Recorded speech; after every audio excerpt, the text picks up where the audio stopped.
Amados hermanos y amigos, les saludamos en el nombre de nuestro Señor Jesucristo. Deseamos para ustedes muchas bendiciones del Señor. Amén. Quiero invitarle a que me acompañen en la lectura de la palabra del Señor, hermanos. Evangelio de Lucas, capítulo 5. Evangelio de Lucas, hermanos, capítulo 5. Vamos a leer allí entre el versículo 12 y el versículo 16. Lucas, capítulo 5, versículos 12 al 16. Leo en el nombre del Señor Jesucristo.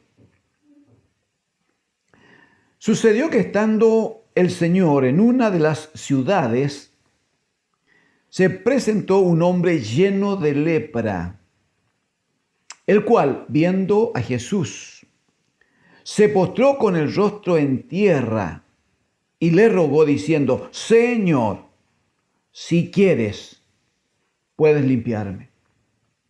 Entonces, extendiendo él la mano, le tocó, diciendo: quiero, sé limpio. Y al instante la lepra se fue de él. Y él le mandó que no lo dijese a nadie. Sino ve, le dijo, muéstrate al sacerdote y ofrece por tu purificación, según mandó Moisés, para testimonio a ellos.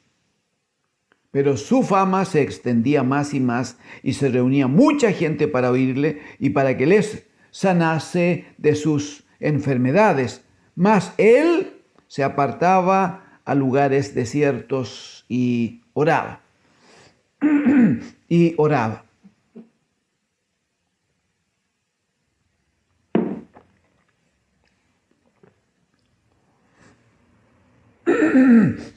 Hemos estado compartiendo, amados hermanos, este mandamiento del Señor, ¿no?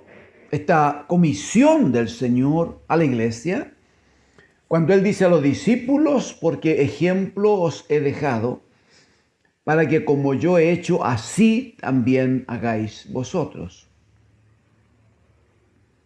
Hemos relacionado esa palabra del Señor con lo que el Espíritu pone en el corazón del apóstol Pablo cuando dice a los Filipenses, capítulo 2, verso 5, haya pues en vosotros este sentir que hubo también en Cristo Jesús. Y habla de la entrega del bendito Hijo, ¿no? De alguna manera hemos relacionado con Hebreos capítulo 12, verso 2, cuando el Espíritu dice allí que nuestra mirada debe estar puesta siempre en Jesucristo el Señor, el autor, dice, el autor y consumador de la fe. Todo esto nos lleva a que la iglesia mantenga una mirada, una atención permanente solo en Cristo el Señor, en su forma de vida, en su palabra declarada, en su autoridad manifestada y en su gloria finalmente recibida de parte del Padre, ¿no? Él es el modelo, ¿qué duda hay? Él es la altura a la que hay que llegar, a que hay que aspirar como meta, como forma de vida. Él es el varón perfecto de que habla la Escritura en Efesios capítulo 4.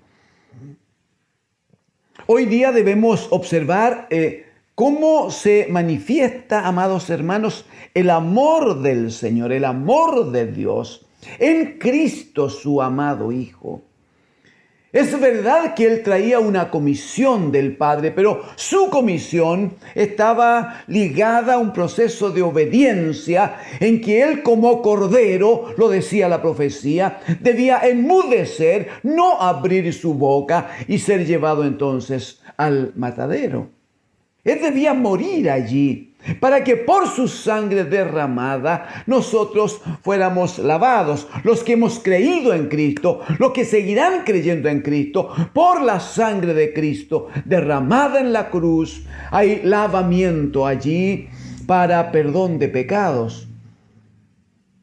Sin embargo, el Señor Jesucristo no vino solo con esa tarea específica, así como con la mirada cubierta, ¿no? de tal manera de hacer aquella gestión y luego volver al Padre.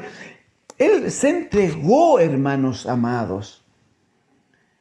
La Escritura dice que Dios no nos dio una porción de su Hijo. Y la Escritura da testimonio de que Él nos dio parte de lo suyo a nosotros, sino que el Padre nos dio a su Hijo, el gran don. Y el Hijo bendito se entregó absolutamente a nosotros para provocarnos la redención de que hemos estado hablando. Y en esto Él establece entonces forma de vida. Hoy debemos examinar esta experiencia del Señor con este hombre leproso. Hermanos, hablar de lepra en aquellos años era hablar de una situación no fácil. Hoy día, si uno supiera, en este tiempo, en este mes de enero del año 2021, si uno supiera que hay una persona 2 casas más allá, o 5 metros más allá, o está en la fila de la compra del pan, no sé. Si uno supiera que esa persona que está a cierta distancia o que vive en una casa cercana tiene coronavirus, está declarado en esa persona y está con instrucción médica, ¿quién de nosotros responsablemente se acercaría a esa persona para saludarle, para tocarle por ningún motivo, menos para estrecharle? Porque, hermanos amados, lo de la lepra en aquellos años era una cosa que tenía varias aristas. Lo primero que hay que decir es que había una concepción por lo que se había vivido, hermanos. No es que a alguien se le ocurrió. No. Había una concepción muy clara de que la lepra era una enfermedad que manifestaba el castigo de Dios, la maldición de Dios sobre aquellos que habían pecado. De hecho, si ustedes no vamos a poder leer los textos, pero usted podía tomar nota si quisiera, y podría, con anhelo de crecer, de avanzar, ¿no?, en la gracia del Señor, luego leerlo con alguna tranquilidad. Pero a modo de esta figura de lo que la lepra es y significa, lo primero que un hermano, una hermana nuestra debe leer es Levítico capítulo 13 y 14. Los 2 capítulos están ligados. Es una sola gran exposición del mandamiento del Señor, cómo debía procederse cuando alguien tenía temor de tener lepra, tenía así como síntomas de la lepra, o si la lepra estaba declarada, cómo debía hacerse. Ustedes van a ver que es muy interesante porque en el caso de la lepra había tal convicción que la lepra era castigo de Dios y no otra cosa, no una simple enfermedad, que la lepra no se entregaba al cuidado de ningún médico de la época, sino que se entregaba al cuidado del sacerdote.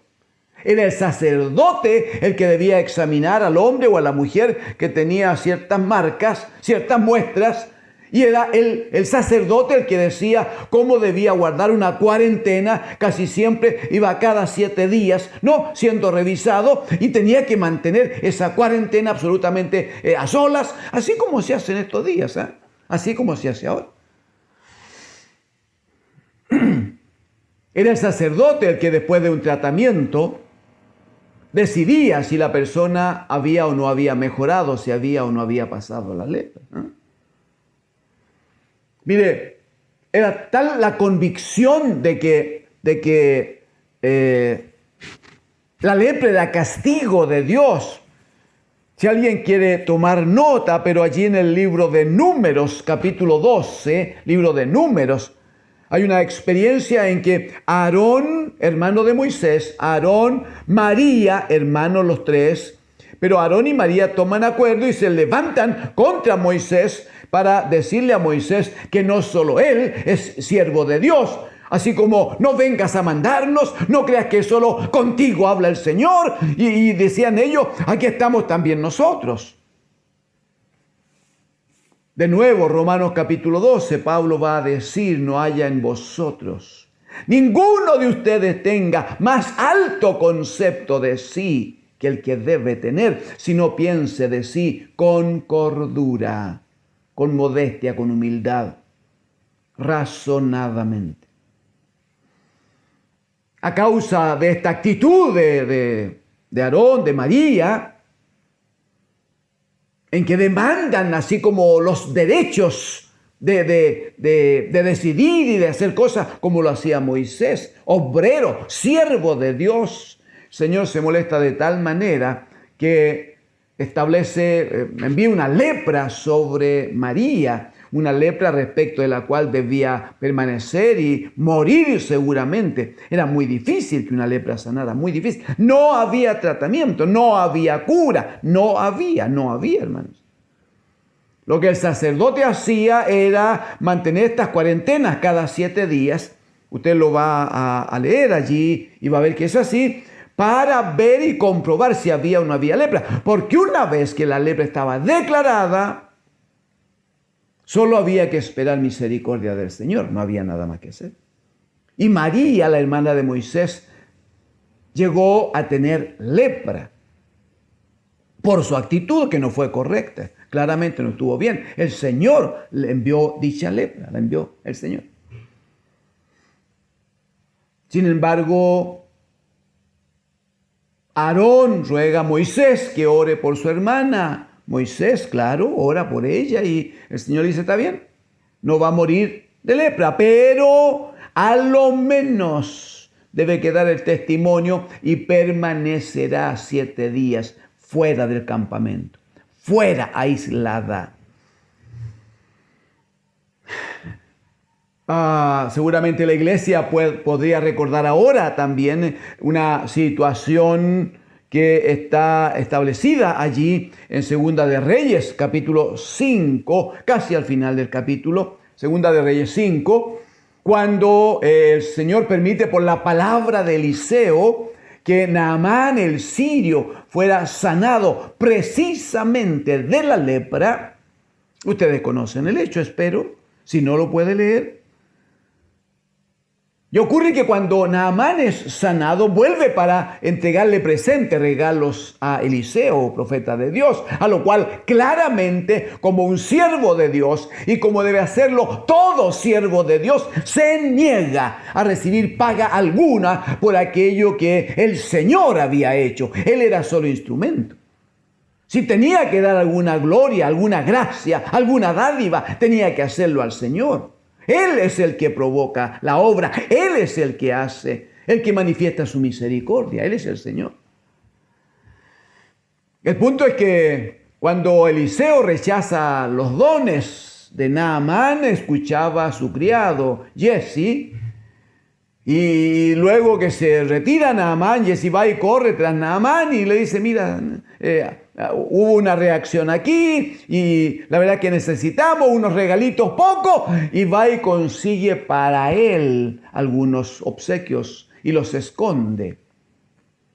Cuando llega a casa frente a Eliseo, Eliseo le pregunta qué pasa y la escritura dice que a partir de ese día este criado Giezi fue lleno de lepra por causa de haber actuado bajo su decisión, por causa de amar las cosas temporales, por causa de desear que se hiciera con él lo que no estaba así declarado. ¿Por qué le correspondían a él los regalos? Si él no había participado en nada, si él no era un obrero de Dios, si el Señor no le usó a él, y si el obrero a quien Dios usaba rechazaba el hecho, ¿por qué tenía que recibirlo él? Manifiestamente hubo mano de Dios allí, hermanos. Manifiestamente. Como lo hubo en el tiempo de los reyes, ustedes van a recordar, los hermanos que están interesados y han tomado nota, en Segunda de Crónicas, capítulo 26, se hace referencia al rey Usías, contemporáneo de Isaías. ¿Recuerdan que Isaías en el capítulo 6 dice, en el año que murió el rey Usías vi yo al Señor? ¿Recuerdan? Muy bien. Este rey Usías, que era un hombre muy capaz, muy bendecido, muy lleno de la gracia del Señor. La Escritura dice aquí en el capítulo 26 que hemos citado, que cuando ya fue crecido, dice, cuando se hizo poderoso, hubo algo en su corazón que el Señor no le permitió.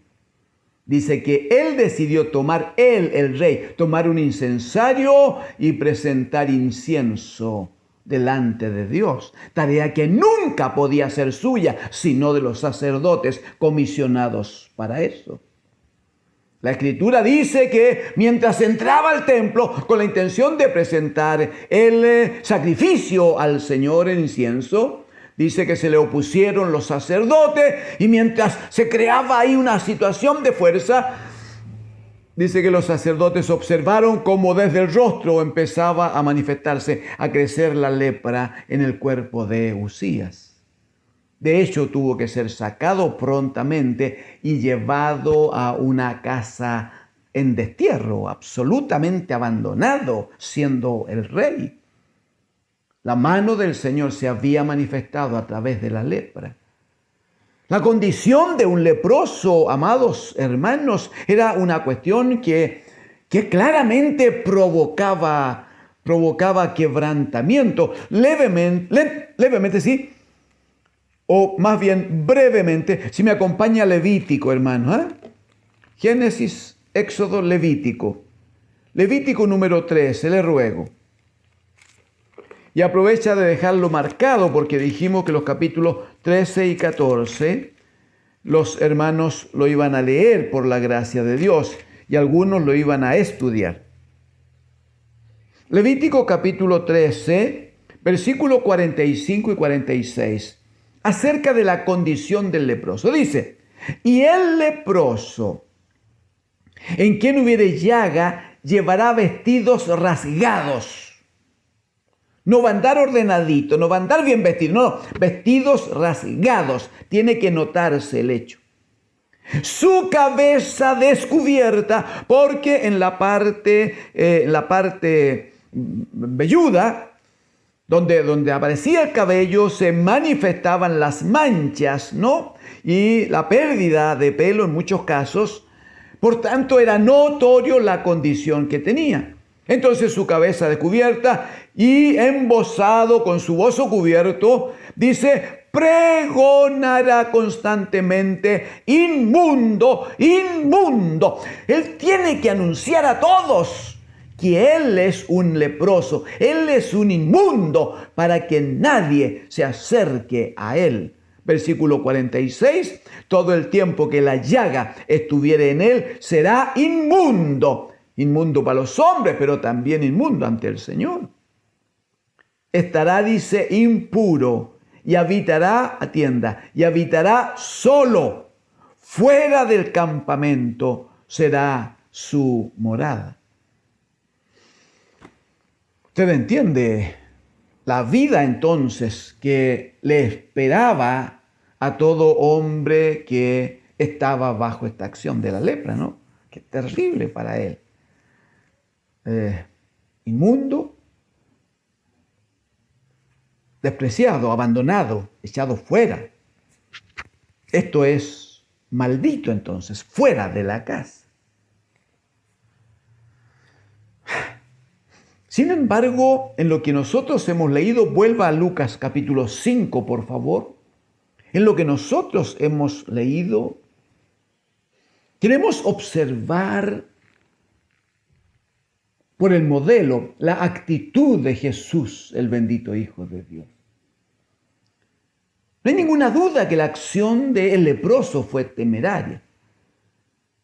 Seguramente alguien le comentó de Jesús, alguien le habló de Jesús. Y él se metió nomás al lugar poblado. Y se encontró, dice aquí en el versículo número 12, que estando él en una de las ciudades, se presentó un hombre lleno de lepra. Se presentó, vino a él entonces un hombre lleno de lepra. el cual viendo al Señor se postró con el rostro en tierra y le rogó diciendo: Señor, si quieres, puedes limpiar.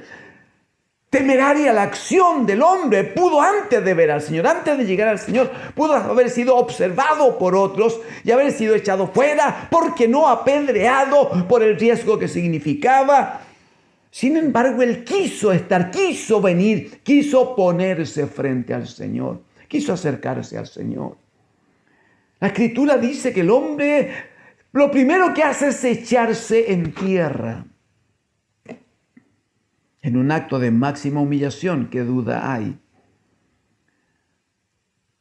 Pero dice que luego le plantea o le grita: Señor, le dice, si quieres, puedes limpiarme. Señor, reconozco que no falta en ti el poder, que puedes hacerle, estoy seguro. No hay dificultad, nada te está impedido. Yo sé que puedes. La duda que tengo es si a un hombre bajo maldición, si a un hombre echado fuera de la casa, si a un hombre que no puede relacionarse con sus semejantes. La duda que tengo es si tú querrías tener de mí misericordia. Por eso es que le dice: Señor, si quieres, echado en tierra, Señor, si quieres, puedes limpiarme. Bendito es el Señor. Permítame decir que todos nosotros hemos venido así al Señor un día. Hay una lepra que es mucho más dañina, hay una lepra que es mucho más sanguinaria que aquella lepra. Hay una lepra que es mucho más mortal que aquella que los hombres tenían en aquellos tiempos. Se llama pecado. Y por eso es que Isaías, cuando habla en el capítulo 1, dice que todo hombre o mujer que está en pecado, que no ha sido regenerado, que no ha sido lavado por la sangre de Jesucristo, dice Isaías, es una gran herida, una gran llaga de la cabeza y hasta la planta de los pies. Así vinimos al Señor, amados hermanos. Así hay muchos que deben venir al Señor por estos días. La pregunta es: aquellos que hoy día son leprosos a causa del pecado, aquellos que hoy día están bajo maldición por el pecado, cuando vienen al Señor, cuando vienen a humillarse y decir: Señor, si quieres, puedes limpiarme. La pregunta es: ¿con qué se encuentran? Porque el Señor no está físicamente visible.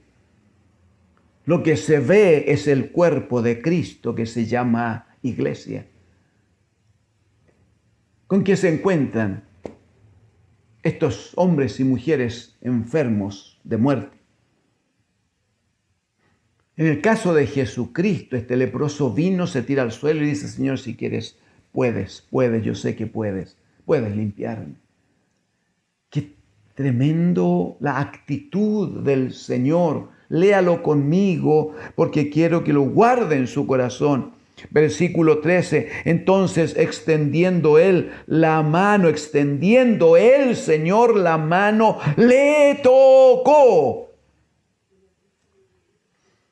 diciendo: sí, quiero, sé limpio. Y el testimonio es que al instante la lepra se fue de él.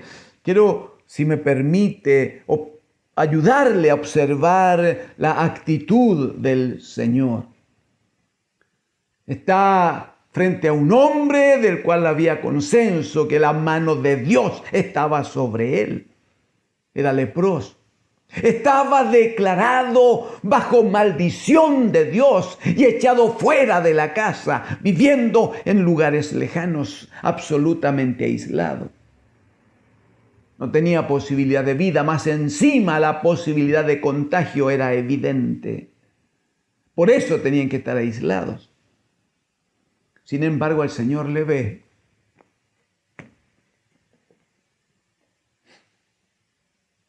Y estando el hombre humillado a sus pies, aunque estaba de rodillas tirado en el suelo, el hombre hablaba y decía: Señor, si quieres, puedes limpiarme. Tengo plena confianza. Sé de tu poder. Sé que puedes hacerlo. Tú eres el Señor. Y el Señor hace a un lado todo planteamiento social, toda opinión del medio, y dice que Él extiende su mano y le toca. Y le dice, yo quiero, claro, ¿cómo no? Quiero, le dice.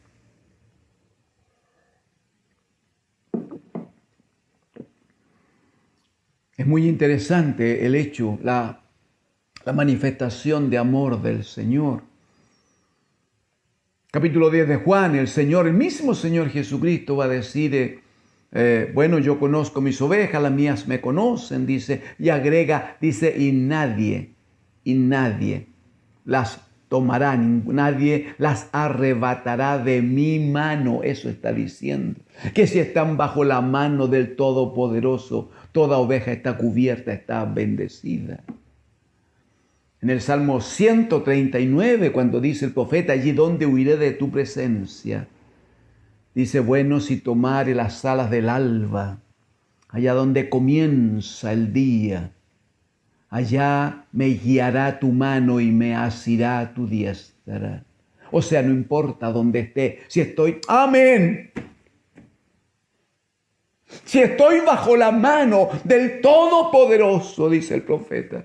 No importa si estoy en las alturas, no importa si estoy entre las nubes, no importa si estoy donde el día comienza o donde termina. La mano del Todopoderoso me cubre, me guía y me bendice. Qué hermoso lo que hace el Señor. No se guarda, no se cuida, simplemente muestra su amor para este hombre y le sana, tocándole primero, poniendo su mano de protección sobre él. Es interesante lo segundo que hace el Señor Jesucristo. Es como respeta a los otros que tienen sus propias actividades. Le dice, mira, no digas nada a nadie, pero anda y muéstrate al sacerdote. Porque el sacerdote tenía esa tarea establecida por ley. Así estaba dispuesto. Era el único que podía decir si el hombre estaba enfermo todavía o había sanado. Pero si lo había sanado el bendito Hijo de Dios, si Él era el Señor, ¿por qué no bastó su palabra? No, Él reconoció. Y como le había dicho a Juan el Bautista, deja ahora, le había dicho. ¿Recuerda ya en tiempo del bautismo? Deja ahora, le dice. Y bautízame tú a mí, porque es necesario que cumplamos toda justicia.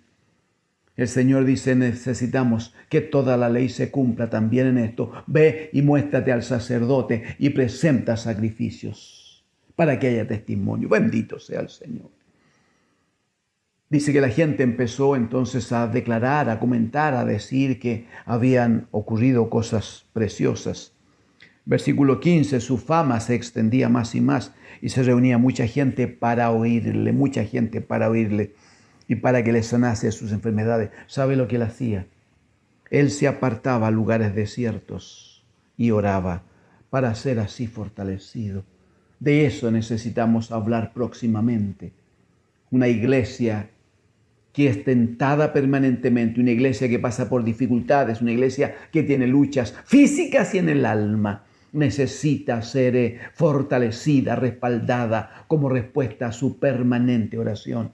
Una iglesia que hace de la oración una forma de vida será una iglesia que avanza y va adelante por la gracia de Dios. Necesitamos volverlo a conversar, amados hermanos, porque tenemos desafíos altos, tenemos desafíos importantes, pero sobre todo tenemos muchos leprosos a nuestro alrededor que necesitan, que requieren, que demandan que el poder del Señor se manifieste en sus vidas.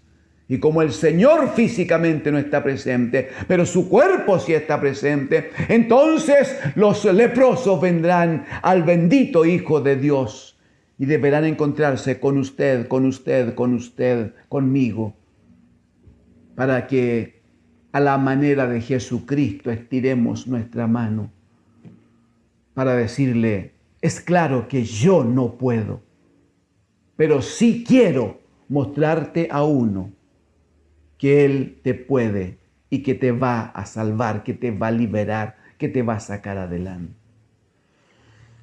quiero dejar planteado para que lo ponga en su corazón en el capítulo número 7, aquí en Lucas. En el capítulo número 7, hermanos, desde el versículo 11 al 16. Insisto, lo vamos a dejar planteado para que el Espíritu Santo trabaje en su alma, en su corazón. Lucas 7, versículo 11. Aconteció después que él iba a la ciudad que se llama Naín, e iban con él muchos de sus discípulos y una gran multitud. Cuando llegó cerca de la puerta de la ciudad, he aquí que llevaban a enterrar a un difunto, hijo único de su madre, la cual era viuda. Y había con ella mucha gente de la ciudad. Y cuando el Señor la vio, a ella, a la madre, y cuando el Señor la vio, se compadeció de ella y le dijo: no llores. Y acercándose, tocó el féretro, y los que lo llevaban se detuvieron, y dijo: joven, a ti te digo, levántate. Entonces se incorporó el que había muerto y comenzó a hablar, y lo dio a su madre. Solo quiero decir, amados hermanos, que estamos rodeados de muchos muertos. Y estamos rodeados de muchos que lloran a sus muertos. Madres que lloran y sufren por sus hijos que andan en camino de muerte. Esposas que se lamentan por sus esposos que andan en camino de muerte. Esposos que sufren porque su mujer está muerta aunque físicamente haga las cosas de la casa. Estamos rodeados de muertos y muchos que están sufriendo y llorando a causa de sus muertos y de sus propias vidas. Ellos necesitan una palabra que les diga: no llores. Ellos necesitan una acción de misericordia. Ellos necesitan que la misma mano que tocó al leproso para sanarle, esa misma mano toque el féretro del muerto para decirle: joven, a ti te digo, en el nombre de Jesucristo puedes ahora tomar vida de la gracia de Dios. Estamos, hermanos, rodeados de leprosos, de muertos y de gente que sufre, que llora a causa de los leprosos y a causa de los muertos. ¿Qué hace la iglesia? ¿Acaso puede permanecer indiferente? ¿Acaso puede mirar para otro lado? O lo que corresponde es tomar el ejemplo de nuestro bendito Señor y Maestro y actuar en consecuencia y provocar el amor que esta gente necesita. Y no hablamos de cualquier amor, hablamos de aquel amor de Juan 3:16. Porque de tal manera amó Dios al mundo que ha dado a su Hijo unigénito, para que todo aquel que en él cree no se pierda, mas tenga vida eterna. Pero Pablo dirá a los romanos: ¿cómo creerán en él si no hay quien les predique? La iglesia tiene esa responsabilidad, amados hermanos. En el nombre del Señor, reciba comisión del Señor por la palabra. No soy yo quien comisiona. Reciba comisión del Señor. Esté atento, observe cuántos leprosos andan por allí, errantes, solitarios y próximos a la muerte. Cuántos ya muertos a causa del pecado son llevados al lugar de los muertos. Y cuánta gente llora a causa de estas situaciones. Está su mano dispuesta y atenta para bendecir a unos y bendecir a otros. Está su boca dispuesta para proclamar a Cristo, el Señor de la vida, el que resucita a los muertos y llama a las cosas que no son como si fuesen. Está constituido en un obrero, en una obrera del Señor, que anuncie, que proclame y que dé vida a aquellos que la necesitan, proclamando y anunciando que Jesucristo es el Señor, para gloria de Dios el Padre. Sean fortalecidos y sean bendecidos en el nombre de nuestro Señor Jesucristo. Amén.